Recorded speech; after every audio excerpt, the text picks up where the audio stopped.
విధంగా తప్పుడు కేసులు పెట్టిన చంద్రబాబు నాయుడు కూటమి ప్రభుత్వాన్ని కూకటి వేళ్లతో సహా పెకిలించి బయటపడేసేంత వరకు మేమందరం కూడా పోరాడతామని కూడా ఈ సందర్భంగా తెలియజేసుకుంటున్నాను.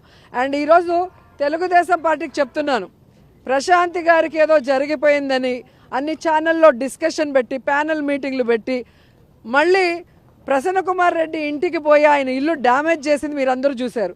పోలీస్ స్టేషన్లో వెంటనే కేసులు పెడతారు.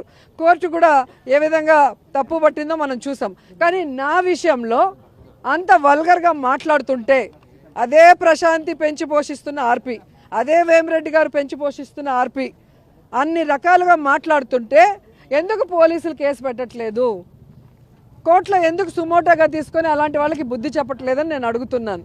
ఈరోజు నా నియోజకవర్గంలో భానుప్రకాష్ అనేవాడు తండ్రి పేరు చెప్పుకొని రాజకీయాల్లోకి వచ్చాడు. మేము కష్టపడి పైకి వచ్చిన వాళ్ళు. అలాంటి వాడితో కూడా లోకేష్ గారు నన్ను ఈరోజు మాట్లాడిస్తున్నారు. కాబట్టి ఈరోజు అధికారం ఉంది కదా అని ఎగిరెగిరి పడితే రాబోయే కాలంలో జగనన్న ముఖ్యమంత్రి అయిన తర్వాత ఎగిరెగిరి పడిన వాళ్ళని ఎగరేసి తంతామని కూడా ఈ సందర్భంగా తెలియజేసుకుంటున్నాను.